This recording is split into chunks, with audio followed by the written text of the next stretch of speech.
Alright, kana paina anoprofita, Okay, if anyone can prophesy, kana ng'anga inoona, or if there's a witch doctor who can see, inoudzwa zvinhu namadhimoni. who gets to hear things from demons, Right? yes, Toronga, munogona kuuya pano musi weSunday. can arrange that you come here on Handisi Sunday. kunamatirana. We're not praying for each Handite other. zvinhu zviri difficult, ndoisa Don't chinhu want difficult muhomwe. things. I'll put something in my pocket. Anenge andiudza kuti chii? The one who can tell me what is in my pocket. Ndiri kunobhorowa 1 million I will US go and dollars. borrow 1 million. 1 million. 1 million. Pamberi pevanhu panapa, And in tosainirana. front of all these people, we sign an agreement. Mira. Wait, hold on. Muri kuti kune vano because muri kuti kune mweya. Because you are saying Kune that vanoudzwa zvinhu namadhimoni nevanoprofita. and they hear from demons. Okay, Toita handina mari iyoyo, but ndiri kuti I don't have that money, but I'm saying tinosainirana, unondisungisa, unondisuwa. we'll sign an agreement where you can Handisi sue kuita me. zviri difficult, handisi kuda zita rani kana I chii don't kana want anything chii. difficult, no names or anything like that. Ndinoya pana ndokuti ndine chii muhomwe mangu I'll umu. stand here and say what is in my pocket. Woneswa nemweya. So you see that the Ndiri kudaidza lies, chero ng'anga inoona.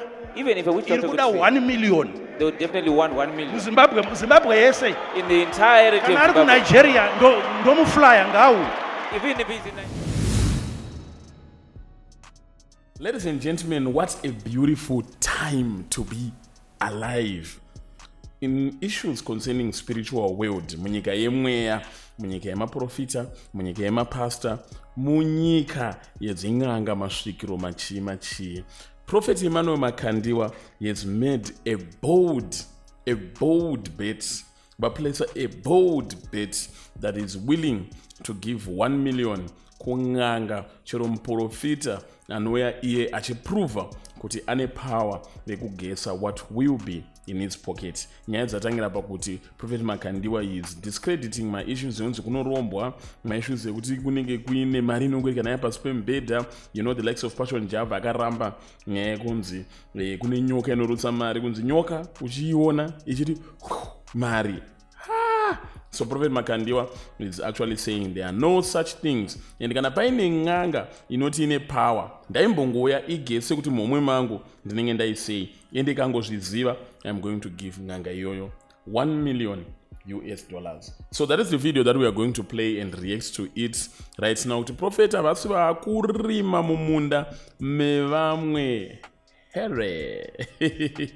Before we watch the video, tamba to my game to unosrameta mari to ana aviator pa Spin City mukaenda munoshandisa promo code rangu inenge kuti zigo, munongocheka link riri mu comment section. Kana uine license yekurova kandege unonoswera waita mari, kana midzimu yako isingakufarire unonorowawo, but zvinhu zviedzwa chembereko chivi yakakanga mabwe ikasiva moto. Iwo watamba magame aya ukatoswera watoneka cash kako. Vari kunetsikana about my payments. A lot of people, they are calling me vachibvunza about my payments at Spin City. You use an inbox or eco cash account yako register, unofana kulinka ma same details and mari yako inodisburswa. But kana zvaramba pa website papa pane service line, unobata service line ripo papa mowafonera vanokutsanangura moita so kuti mari yenyu isvike.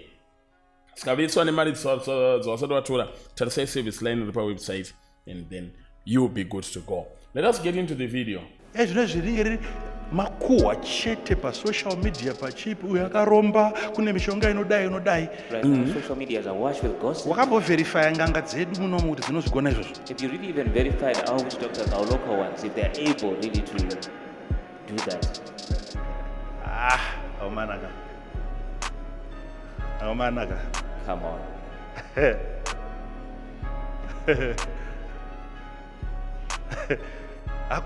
Power iroro hariko, It doesn't mean ibrain dzevanhu. it's the people's brains. Hands power iroro hariko, ibrain dzevanhu. Just a couple of days ago ndakagara nemwe maPorofita anonyatsoziva kuti zvinhu zvinofamba sei, and yatira nyaya dzevanhu vanoromba etc. And he told me kuti muZimbabwe hamuna munhu anorombesa, munhu airombesa akafa ndindunge chete. Hanzi besana sitole wewe navana kana power rekurombesa. Namino vasitole kana mine simba rekurombesa nombogara nemi pasi ndimbokubvunzai kuti munaro here power rekurombesa, nevamwe vanonzi vane power rekurombesa munaro here, kana kuti kungochikidzira vanhu. Hanzi naProphet Makandiwa hakuna power resero. Dzinopa power kuvanhu vasina power, ibrain dzevanhu. The people's lack of understanding gives power to people with no power.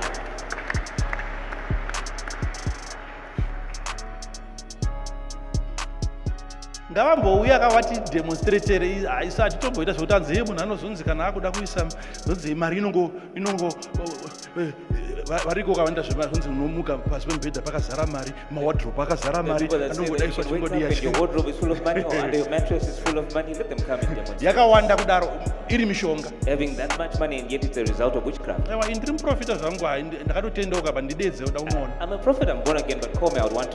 ndinouya ndidedze taiwana ndiuya ini kana akunditira handimusiya akapfeka mazvigemenzi mazvichibvisa hembe ita mushapa mari ngaibuda. Now when it comes to do it for me, I won't let him wear that attire that they do. I'll say, dress properly, come and now let's demonstrate. munhu anouya akatanga chigure zvikorobho zvese miri aumboziva kuti pokaruka yaingoti bvuu mari where he can conceal all that money underneath all of his garments. No. hatina ari kuzviquestiona. That's why iwewo wacho ukapfuma iwewe you are going to be a victim. With no one questioning that. Dzinza rako rese richabhilivha kuti iwewo wakaromba uita zvemishonga. The day you become wealthy, people are going to believe that you have also engaged in some sort of ritual practice. Ndiani ane simba racho? Who has that? Tipewo mazita eng'anga idzi. Can we have a list of the names of these witch doctors? Tipewo mazita eng'anga idzi. Let's get them. Ndokupa izita ra Sekuru Strolle vaita mbiri pamaNikaland apo. I want to invite him. Let me go and take him. Ndoya nawo ndomboona kuti vanosvikwanisa here. Sekuru Strolle vaita mbiri. Alright, kana paina anoprofita. Okay, if anyone can prophesy, kana ng'anga inoona, or if there's a witch doctor who can see, inoudzwa zvinhu namadhimoni, who gets to hear things from demons, right? Yes. Toronga munogona kuuya pano musi weSunday. Can arrange that you come here on Sunday. Matirana. We're not praying for each Andite zvinhu zviri difficult ndoisa chinhu muhomwe. I'll put something in my pocket.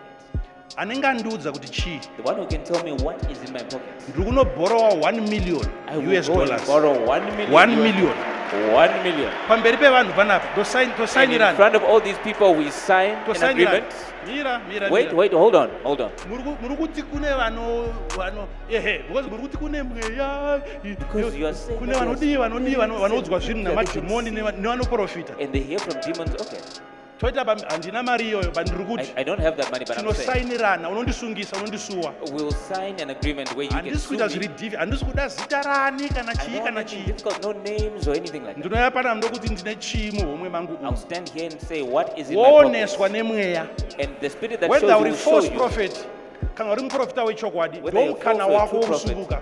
Which means by $1 million uchatenga stand yechechi. Because on $1 million you buy a stand for the church. Yes, I'm ready. Yes, that's right. I'm ready. I'm ready. Are you joking? I'm not joking. Handina kuti profita zviri kuAmerica ndati muhomwe. I didn't say prophesy about America. I'm saying just in my pocket. It's just this piece of fabric. Nditi prophet mune chakati. And you just say prophet, there's such and such in your pocket. Unosaina vanhu vakatarisa panapa. We'll sign this agreement as people are watching.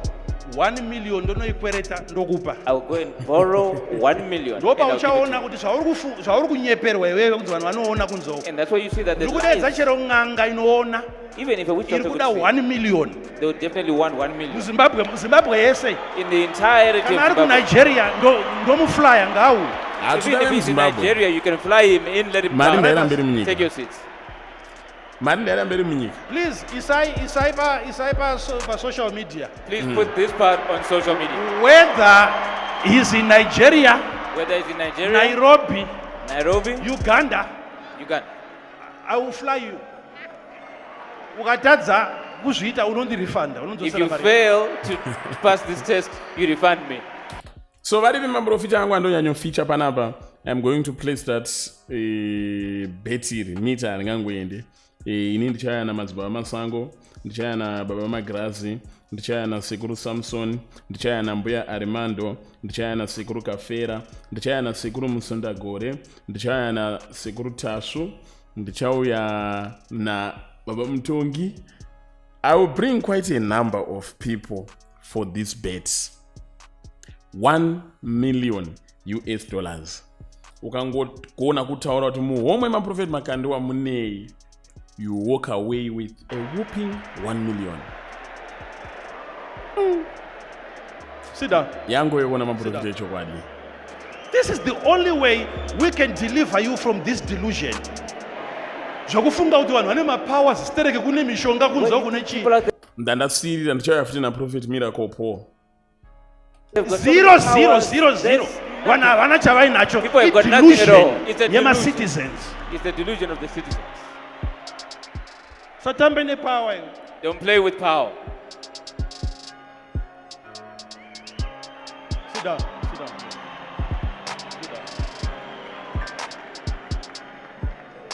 So please, on Sunday, nangosvika, As soon as I arrive, let me know. Kana paina auya. if there's anyone who's come, My tables are open now. Our tables are Notify my pastors edu kuti.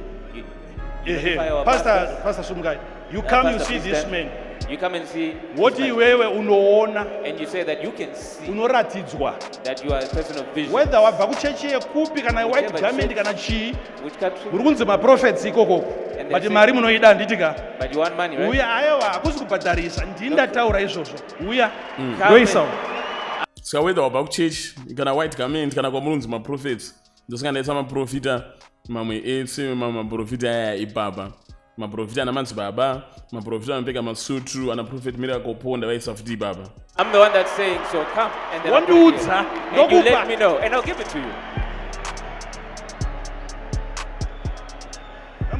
Vari kumhepo hangakusiya uchitambudzika paine mari yakadai so. You can't allow people to continue to Hakuna struggle when zvakadaro. there's this kind of money on the table. No.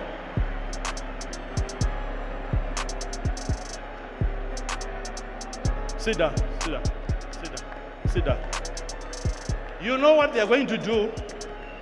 They will blame it on me kuti iye wacho ndiye ari kubloka. He will say that I'm the one that's blocking. Totsvaga mumwe. Then we look for another person. Asiri inini. Not me.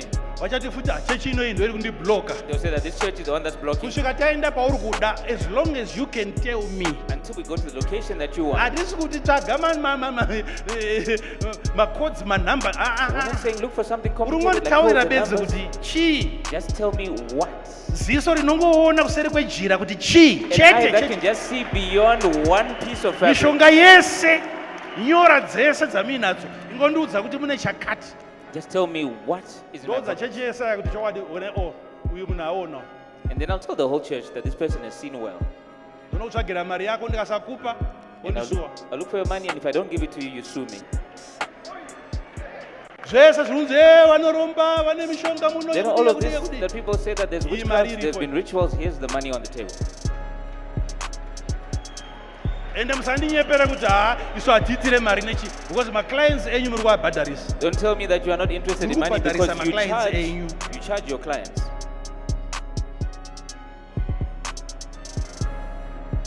Izvozvo level yako yedelusion iwewe Right now, your level of delusion iri kutokudza kuti prophet must be careful. is telling you that prophet needs to be careful.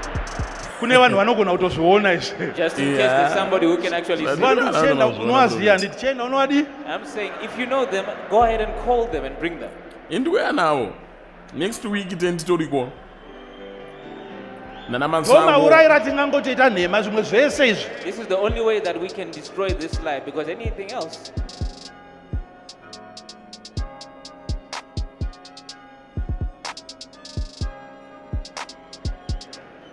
Iwo kana uine yako n'anga iwewe.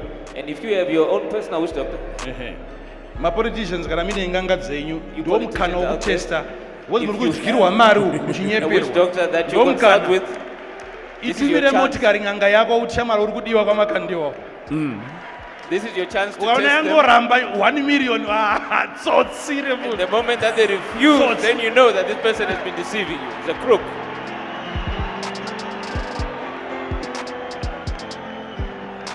Inoramba 1 million uchitengera grocery ichibvuma. And yet you buy groceries and they accept and they refuse 1 million?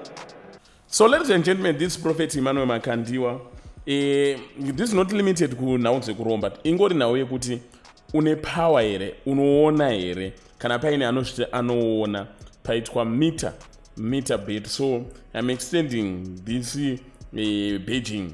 Kuna ana madzibaba masango, musundagore, munaziri, stole, and vamwe vese, ana Prophet Miracle Paul, nemama maPorofita hobo we are invited. Kana mchikwanisa kuona zviri muhomwe 1 million inobuda. Vanowanike here vanhu vanosvikwanisa izvi. tiswere tatodya mari zvedu, tiswere tadya mari. Ameno, tell me in the comment section kana paine wamunoziva munoti akapenga, munyorei mucomment section. Mamunyora mucomment section anopa namba yake kana chii. I'm willing kunotora muprofita iye kana ng'anga iye kana madzibaba ivava ndoenda navo next week kuna Prophet Makandiwa, and I'm going to see kuti zvinofamba sei.